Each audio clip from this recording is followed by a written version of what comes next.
NCERT maths class 9 उसमें हमारा chapter है chapter number 11 surface areas and volumes. और उसमें अब हम लोग क्लास नंबर 5 देखते हैं, volume of a right circular cone.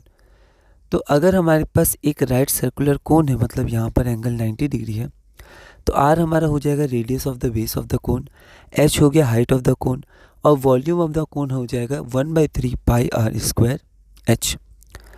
तो उसके बाद हम लोग अब कुछ क्वेश्चंस करते हैं। क्वेश्चंस प्रैक्टिस इंपॉर्टेंट है और किस तरह से लिखना है वो भी इंपॉर्टेंट है।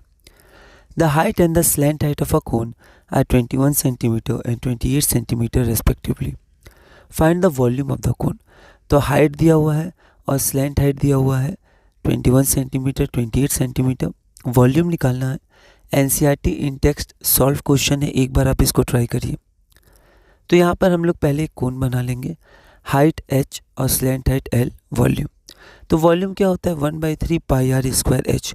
तो हमें r तो पता है, नहीं हमें r नहीं पता है, हमें h पता है, पाई की वैल्यू 22/7 और 1/3। तो हमें r निकालना होगा, फिर उसका स्क्वायर करेंगे। तो h पता है और l पता है, ये l हो गया। तो पाइथागोरस थ्योरम से l square plus h square is equal to r square. तो यहाँ से r स्क्वायर हो जाएगा l square minus h square. L पता है, H पता है, R को आप कैलकुलेट करिएगा तो 7√7 आ जाएगा। इसको 1 में बस आप पुट कर दीजिए। तो यहाँ पर हमारा आंसर हो जाएगा 7546 यूनिट के साथ सेंटीमीटर क्यूब। सेकंड क्वेश्चन हमारे पास है, Monica has a piece of canvas whose area is 551 metre square.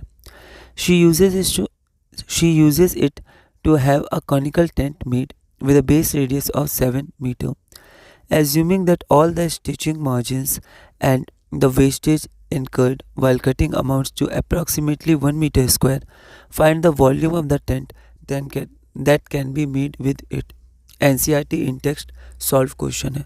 तो यहाँ पर हम लोग देखते हैं कि मोनिका के पास एक पीस ऑफ कैनवस है, मान लेते हैं ऐसा है।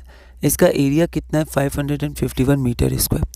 अब इससे एक कॉनिकल टेंट बनाया गया जिसका बेस रेडियस कितना गिवन है 7 मीटर।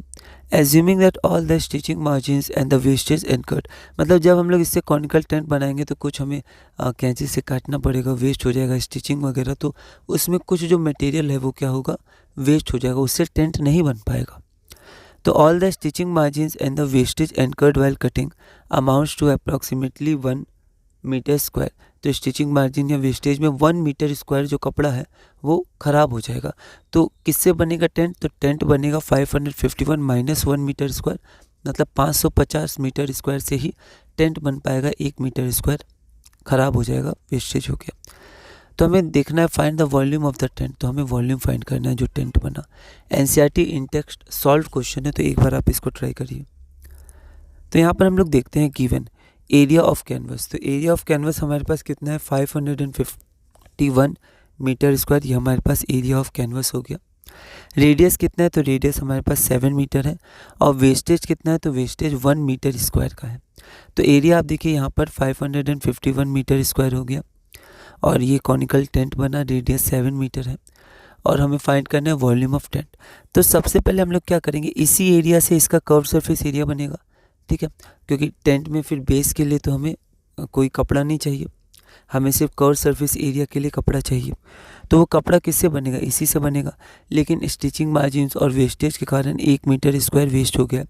तो कितना मीटर स्क्वायर से टेंट बनेगा, तो टोटल एरिया है 551 मीटर स्क्वायर, वेस्टेज हो गया 1 मीटर स्क्वायर का। Therefore area available for making tent, तो एरिया कितना अवेलेबल है, तो 551 minus 1 metre square that is 550 metre square. तो कर्व सरफेस एरिया हमारे पास कितना है, पाई आर एल है। तो pi r l curve surface area इसी के बराबर होगा 550 मीटर स्क्वायर के। तो पाई आर एल हमारे पास 550 है, तो पाई हो गया 22/7, आर हो गया 7, और ये एल हो गया 550। एल की वैल्यू 25 मीटर आ जाएगी, ठीक है। तो एल की वैल्यू कितनी आ गई 25 मीटर। पर हमें निकालना क्या है, हमें निकालना है वॉल्यूम। वॉल्यूम क्या था 1/3 पाई आर स्क्वायर एच निकालना था। तो एच के पहले हम लोग एल निकाल लिए, अब एल और आर से हम लोग एच निकाल लेंगे, ठीक है। तो ऐसे हम लोग ऐसा क्यों कर रहे हैं वो भी आपको ध्यान रखना चाहिए। तो हमें पता है एल स्क्वायर होता है H square plus R square. तो यहाँ से एच स्क्वायर हमारे पास कितना हो जाएगा 576 मीटर स्क्वायर, आर दिया था पाई आर स्क्वायर एच में 1/3 पाई आर स्क्वायर में एच और चाहिए, तो पहले एल निकाल लिया, फिर एल और आर से एच निकाल लिया, तो एच हमारा 24 मीटर हो जाएगी। कम से कम 30 तक स्क्वायर आपको ध्यान रखना है। वॉल्यूम ऑफ कॉनिकल टेंट, तो जो कॉनिकल टेंट का वॉल्यूम होगा वो कितना हो जाएगा, सॉरी यहाँ हाइट हो जाएगा ना,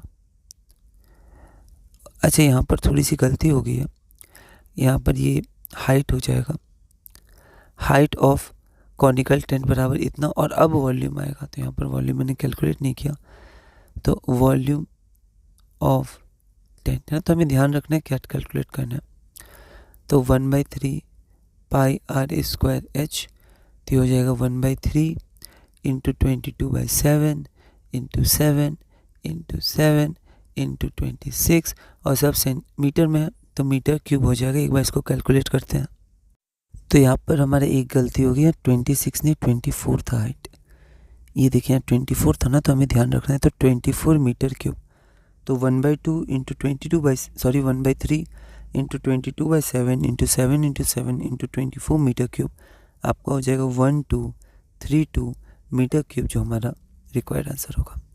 तो हमने देखा कोन की वॉल्यूम जो होती है 1/3 पाई आर स्क्वायर एच। अगली वीडियो में हम लोग क्लास नंबर 6 करेंगे, और इसमें हम लोग एक्सरसाइज 11.3 करेंगे, और 11.3 करने के बाद हम लोग अपने अगले टॉपिक पे चलेंगे, और इसी तरह धीरे धीरे आगे बढ़ेंगे।